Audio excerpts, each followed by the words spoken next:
大家好，欢迎收看今天的 Musk 记。今天是2020年的6月19号，星期五。今天来讲一讲博尔顿和川普的事情。来看标题啊，川普败诉了，被博尔顿吓坏了，下令签署新疆人权法案。习近平表示很愤怒。那么博尔顿的书和川普的这个事情究竟是怎么回事呢？我面具人也找了一些英文原版的资料，那么也会在今天的节目里面带给大家。还有呢，我今天的节目整理了5个方向来细致的讲解一下美国现在到底是个啥局面呢？那么在节目开始之前呢，新的观众朋友们就请点击一下订阅和小铃铛，这样你就不怕错过面具人每一期的精彩节目了。尤其是我在日后会推出很多心理学的内容，那么心理学这块应该可以在现实生活中帮助到你。那么先从博尔顿和川普的矛盾说起吧。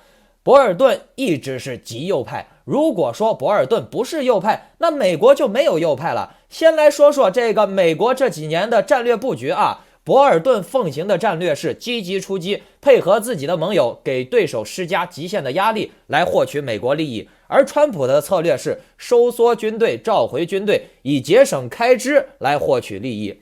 这就相当于一个什么节奏呢？就是夫妻俩过日子，男人说我要出去闯荡赚钱，可是妻子说的是平时少花点钱，把钱省下来。川普这种商人啊，他的短浅目光看的是短期利益带来的这个经济刺激所制造的选票，赚钱多麻烦的，咱们直接省钱，把扩张的资金收缩紧缩回来，用在美国内部，就能造成一个短暂的经济繁荣的假象，是不是？然后呢，美国的民众，一些不懂政治的人就会觉得，哎呀 GDP 上升了，好，川普做得好，给川普投票，川普好棒棒。那川普这么做短期确实是能刺激美国国内的经济，但是从长期来看呢，是葬送了美国的未来的举动的。这就是我要说的第一点啊，就是利益啊。我们来看中东这块的利益啊，川普缩小了自己军事的控制范围，那势必俄罗斯要和中共顺势就会补位的，而事实上也是这样。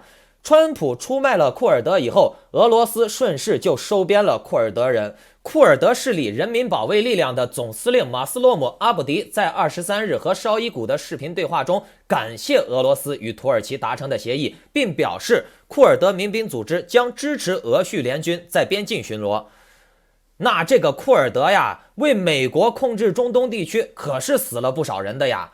川普却为了短期刺激经济利益，反而将库尔德人置之于被灭族的危险之中。不过还好，俄罗斯及时的罩住了库尔德。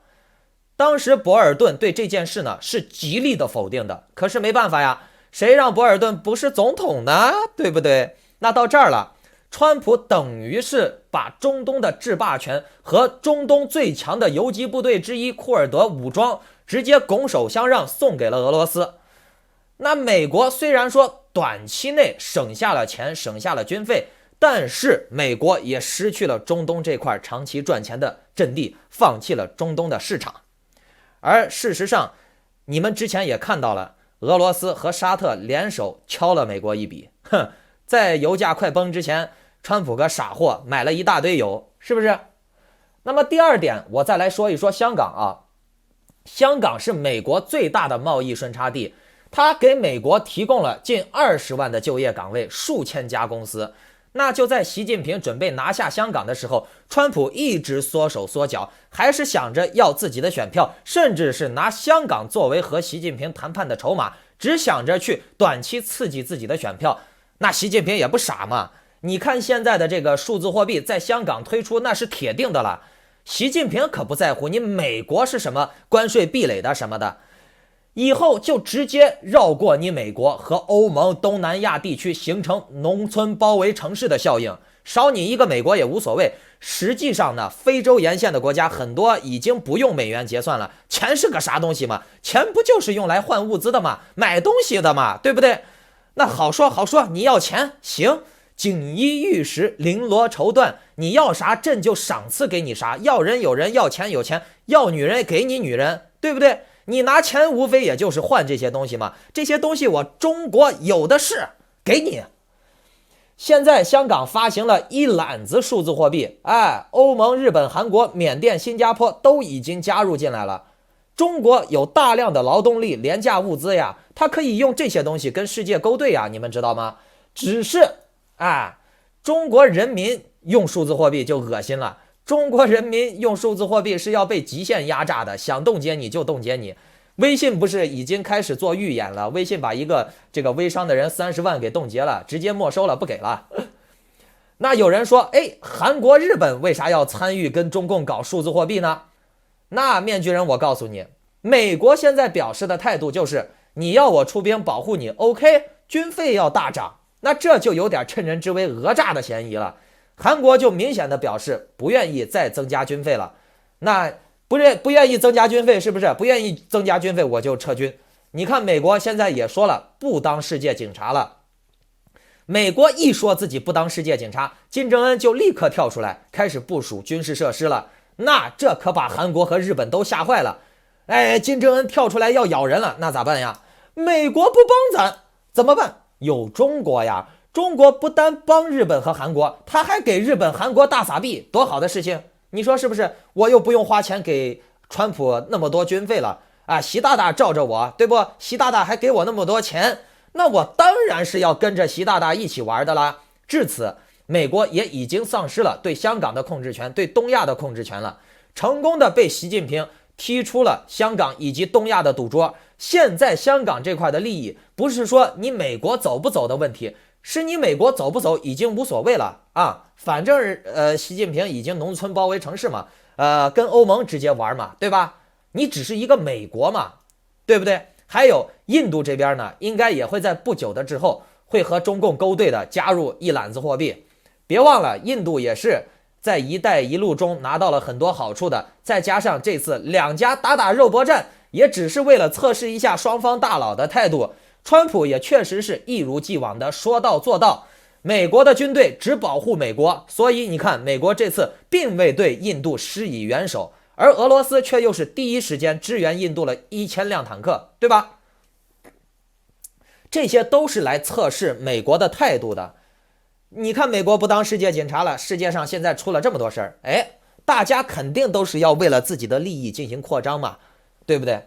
那么再来说第3点台湾这边，台湾我跟你说，美国对台湾也是一直玩弄选票拿台独来玩弄选票，导致了台湾这边的领导人呢也是手鼠两端，既不敢惹急了中共，又看不到美国强有力的去支持台湾，所以呢台湾只能来回两边去搞友好蔡英文他既不能把中共惹毛了，也不能全部把宝压到美国身上，明白了没？美国呢也是拿台湾来打牌，作为和中共勾兑的筹码的。美国并不是真心要去跟台湾搞友好，支持台湾的那你说这样也就算了，政治嘛，能理解。但是呢，你美国还要把台积电要求去搞到美国去。那如果说台积电去了美国了，那台湾就等于被掏空了，台湾垮掉是迟早的事情。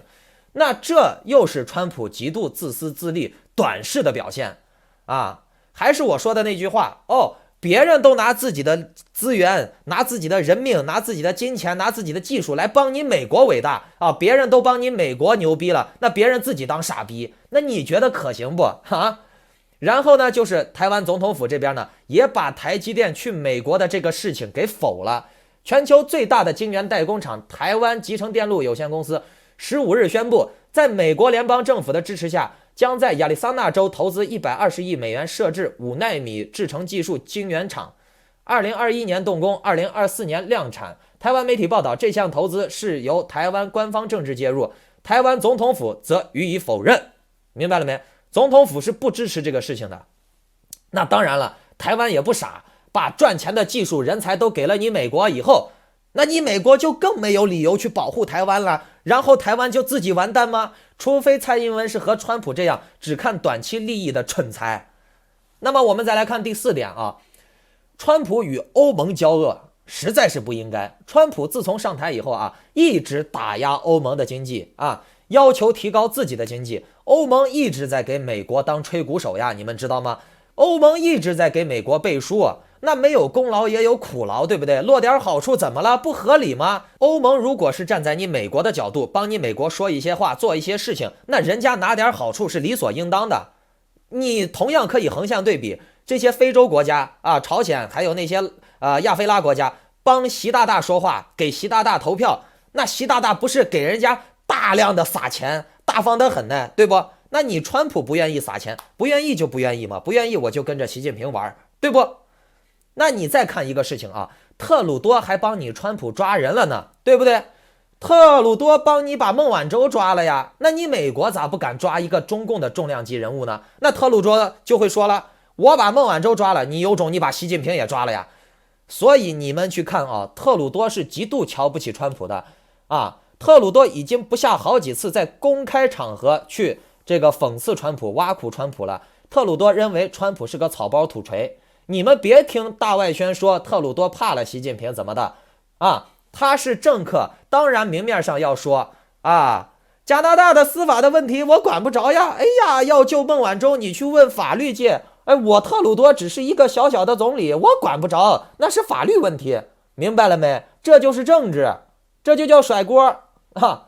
而事实上是加拿大确实抓捕了孟晚舟，美国到现在根本就没有做出任何实质性的对华为制裁的手段，或者是对中共官员有激进的手段啊。反而呢，美国对欧盟采取了激进的政策，也导致了欧盟实质性的损失，所以这直接造成了欧盟的态度摇摆啊。加上这次从德国撤军，欧盟自然是要选边站了。那欧盟倒向俄罗斯或者倒向中共，这个结果是显而易见的。再来说一下第5点，美国现在正在让出世界各个组织的统治权，说好听点那叫退群，说难听点就是被中共渗透了，美国控制不住局面了，美国被挤兑跑了。美国让出一个地区或者组织，要么是俄罗斯补上，要么是中共补上。川普这才4年就搞出来这么多事儿来，再干4年下去，美国还能剩下啥呢？基本上能退的组织都退完了，能让出来的控制地盘也都让出来了，是不是？还有第5点就是，川普把美国的内部矛盾在激化，歧视墨西哥人，歧视穆斯林人，这就导致了美国这么一个多种族多元民族的文化这个矛盾本来就不易调和的变为更加激化，对不对？那矛盾一天天积累，防疫工作也做得并不如他说的那么好。你去看看台湾，那才叫做得好。美国这次因为疫情已经成为世界上最大的受难国家了，没有之一。他不照样拿谭德赛没有办法吗？对不对？那现在的美国的暴乱也是川普长期以来高压政策和短视的种族主义导致的，明白不？其实美国这几年的社会压力一直在增大，你不要看什么大外宣频道给你说，哎呀我靠，川普带来就业了，带来经济增长了，你们去看看英文频道啊，民间的这个基层的抱怨是越来越高，美国的贫富差距反而增大了，你们去看一下相关指数啊。好了，再来说一说博尔顿和川普的事情啊，很多华人啊，你们也别自作多情，认为博尔顿是针对中国的，是中共克星，也别认为川普是中共克星啊，中国老百姓的大救星。实际上呢，博尔顿出的这本书呢，有很多的内容，更多的是关于美国内部的啊，关于中国的只是很小一部分。那么我在这儿呢，也把书中的一些有关中国的部分拿出来给大家分享一下。美国总统川普 Donald Trump 的前国家安全顾问约翰·博尔顿 John Bolton 在新书中表示，川普的决策一贯是将获得连任以及其家族的利益置于国家利益之上。根据博尔顿的描述，在特朗普的白宫里，妨碍司法公正是一种生活方式。博尔顿还谴责了特朗普倾向于为他喜欢的专制者提供个人支持的做法。那这里面有好几点啊，第一点就是贸易事务的处理从第一天开始就完全混乱。川普最喜欢的做法是把小部队聚集在一起，在椭圆形的办公桌或者罗斯福厅，把这些复杂的有争议的问题拿出来讨论一遍又一遍。同样的问题不解决，甚至更糟糕的是，一天一个结果，几天后就会出现相反的结果。整件事情让我头疼不已啊！就是让博尔顿头疼不已。那么在2018年11月中期选举在即，与中国贸易方面的谈判进展不大，人们的注意力转向了下个月即将到来的布宜诺斯艾利斯的20国集团峰会。届时习近平和川普有可能会亲自会面，川普把这看作是他梦寐以求的会议，两个大佬聚集在一起切磋一下，把欧洲人晾在一边。那这会出什么问题呢？在勒特希泽看来，有无数的问题，他非常担心川普一旦从贸易战退却，会送出多少东西给中国。那在12月1日，在布宜诺斯艾利斯的晚宴上，习近平首先告诉川普他有多棒，铺垫得很厚实。习近平不紧不慢地读着便签卡，毫无疑问，所有的便签卡都是事先辛苦制定好的，不像川普即兴发挥。美方没人知道他从1分钟到下1分钟会说什么，其中的一个亮点就是习近平说要和川普多合作6年，川普则回答说大家都在说应该为川普废除宪法，废除对总统2届任期限制的宪法，等于就是说川普想多担任几届总统。那习近平也说了，美国的选举太多了啊，因为他不想别人替换川普，习近平很支持川普连任，川普也赞同的点点头。你看面具人，我一直是反对川普和欧盟交恶的，我也是支持博尔顿的观点。哎，你说博尔顿人家整天研究国防安全的人，给你当顾问的人，结果川普以羞辱性的方式把博尔顿赶走了啊！还有面具人，我是搞文宣的嘛，我对这些事情看得太明白了，习近平就是要川普连任的。你们可以看到，不管是舔共的还是反共的都支持川普，就连五毛啊拿工资也要支持川普。你们可以看一下，自己去试一下，你骂川普甚至会引来比你骂习近平更多的五毛。你们去看这些 IP 都是大陆的，都是变换的 IP， 甚至有些人的这个账号啊，明面上在反共啊，然后呢过一会儿又发舔共的言论，然后过一会儿呢又发支持川普的言论。你们可以去找一找，有这种人多得很啊！你们可以看到啊，共产党是很擅长利用中国人的愚民心理的，很擅长利用中国的迷信心理的。然后呢，这种愚民的心理让老百姓就会狂热追捧迷信，从而呢成为中国政府的政治工具啊。然后呢，这里面还有一点啊，就是第二点，说川普恳求习近平买大豆，让他提升美国经济，获取选票连任嘛。那么第三点就是说，为了买大豆获取利益，川普可以对香港的事情睁一只眼闭一只眼。还有第四点就是新疆的问题，美国也可以忽视。不仅是博尔顿有说这些事情，还有另外9名现任和前任的高级政府官员也表示，川普不会对中国的新疆维吾尔集中营感到遗憾。川普没有任何的人权概念，川普眼里面只有利益，并且呢，川普反感别人提到中共的罪恶，怕影响到他们之间的贸易谈判。还有一次就是川普与参议员对话中打断对中共新疆集中营的话题，说这个和我们有关吗？川普根本就不想谈新疆集中营的话题啊，并且呢，川普在接见全球人权受害者的时候，一名新疆女孩6年都没有看到自己的父亲了，川普居然连新疆在哪儿都不知道，还要问自己的顾问这个地方在哪儿。哎呀，面具人，我跟你们说呀，川普真的不是你们这些所谓的华人想象的那样，是灭共英雄，是中共克星。实际上，川普和他的家族在中共有很多利益的。我就拿川普大楼来说，2006年12月7日，川普在中国就申请了 Trump 商标，而沈阳的董伟呢，则在14天前的2006年11月24日已经申请了 Trump 的商标。那川普和董伟在中国10年前就打了4年的官司了啊，结果都是川普全输。2016年11月，川普赢得大选以后呢，中共就改判川普赢。川普现在最怕中共再改判这个董伟赢，你知道吗？如果那样的话，川普就不能在中国建川普大厦了。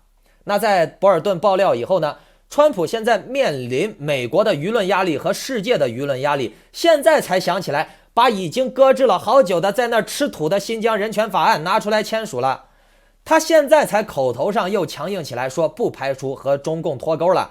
那面具人我就奇怪了，吴建民还一个劲儿的黑博尔顿，说博尔顿无耻，那究竟是博尔顿无耻呢，还是川普为了自己的政绩和连任，拿香港人、新疆人的苦难作为和中共勾兑去卖大豆的筹码无耻呢？中国人呀，拜托呀，不要连一句英语都不会说，然后就认为自己比美国人还要了解美国啊！不要自己连一句英语都不会说，就认为自己比英国人还要了解英国。你所受到的讯息都是来自于中共的海外媒体或者是自媒体大外宣加工过的，你吃的都是人家屁眼里拉出来喂到你嘴里面的屎，知道吗？实在你们不会英语，你就不能用一下翻译软件去看看英文媒体吗？啊，这就造成了一群不会说英语的人比英国人还要了解英国，你这不是搞笑的吗？你吴建民还说人家博尔顿无耻啊！吴建民，你搞了一个什么字幕团队啊？你居然在视频上不敢说，公开的说给人家给不给酬劳，对不对？啊，白吃白喝白拿嘛，对不？啊，虽然说面具人我这个字幕有时候也犯错，但是我是给了钱的了，我用这个每个视频我都要投入10几20块钱，有时候30块钱这个翻译这个费用啊。虽然说这个语音识别不是很准，但是呢，我也为他这个公司做出贡献了，一份劳动一份收获嘛。那如果说我要专门雇人给我去打字幕的话，我可能还没有这个财力，那我只能去用这个自动软件了。不过总比没有好嘛，那我也是掏钱了，我也心安理得，对不对？那我从来没有无耻到，哎呀，大家给我打赏，大家好，我是面哥，这是我的二维码啊，不扫我就骂你，啊，这是我的 PayPal， 给我转账，对吧？啊，我就是说一说话，聊一聊天，对吧？我也没有无耻的要打赏呀，你还说别人无耻啊？你让别人白给你劳动，你无耻不无耻？哼！很多人不了解美国的法律，人家博尔顿有个人出书的权利，这是人权，并且博尔顿在出书之前呢，已经走过了相应的法律程序了。他的书不涉及国家机密，他所提及的也是川普个人的陋习。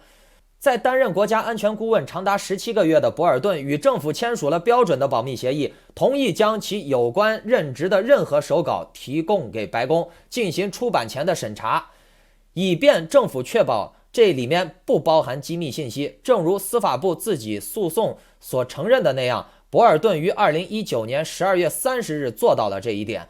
然后呢，与艾伦·奈特进行了为期4个月的艰苦的往返工作。艾伦·奈特负责进行出版前审查，该过程包括与博尔顿进行长时间的面对面会面，并进行详细的编辑，以清除被视为机密的任何信息的手稿。结果呢，申诉书承认，到2020年4月27日，奈特已经完成了他的审查，并认为手稿草案不包含机密信息。那这个事情就已经结束了。博尔顿和他的出版商西蒙·舒斯特应该可以自由的去发行这本书。所以你们看啊，这本书的发行呢，已经不存在任何法律的问题了。川普的起诉也是无效的了，也是失败的了啊！就吴建民这么无脑的支持川普，无脑人还要占便宜，以及川普这几年啊，做了这么多恶心的事情，我刚才都总结过了，有点脑子的都能判断出来川普做的究竟怎么样了吧？还说博尔顿怎么样？博尔顿至少敢喊打喊杀，我之前的节目也多次提过，中共什么都不怕，就是怕死。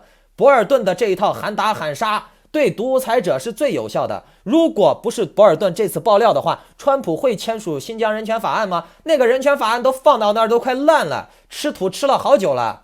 如果不是博尔顿爆料，川普会对中共这么强硬吗？很多人说博尔顿是大外宣，哪个傻屌会用博尔顿当大外宣啊？哪个傻屌让博尔顿来斩首自己当大外宣的？博尔顿这么一搞，才是让习近平最愤怒和无奈的，因为没有川普配合习近平玩紧缩政策了。你们看一看啊，川普制裁韩正、制裁汪洋，都是在帮习近平清除政治对手的。韩正是江派的少主，汪洋是团派的少主，这俩被制裁啊，反对派是很难受的。那栗战书你们说也被制裁了，对吧？栗战书无所谓啊，栗战书本来就是一个小卒子呀，他没有任何的单独的势力。中国人呐，不要造神了，不要迷信了 ，OK， 自己好好去搜集一下对自己有利的情报，多元化的情报吧，不要一头扎到一个屎坑里面就跳不出来了。只有蛆才会扎到屎上，附到屎上出不来的。好了，觉得我今天的节目讲的如果能够帮助到你，或者对你的朋友家人有所帮助的话，那就请点击订阅和小铃铛，还有转发扩散啊。面具人，我反对川普，并不代表我支持拜登，明白不？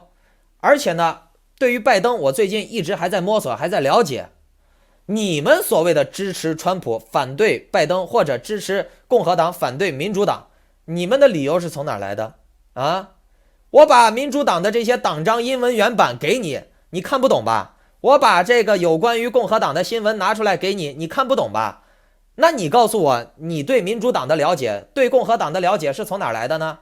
不是吃别人拉出来的东西，你是从哪儿来的呢？啊，搞笑吗？对不对？什么都不知道的人瞎在那煽火，瞎在那迷信啊！不要再造神了，增加一下自己的知识储备吧。好了，觉得我今天的节目讲的能够帮助到你的话，或者对你的朋友家人能有所帮助的话，那就请点击订阅和小铃铛，还有转发扩散，让更多的人加入我们，一起提高智商。我提醒一下会员朋友会员视频已经更新2期了，下一次我准备更新有关心理战及心理操控导致的极化心理的方法，那有会员的朋友可以期待一下。那么今天加入疯狂面具级别以上的朋友啊，赶紧给我留言或者给我发邮件啊，内容简介里面有。你加入了会员以后，你就可以获得面具人专属可爱好看的头像的。你留言了以后有这些特殊头像，我是能特别看到的。那好，我们下期再见。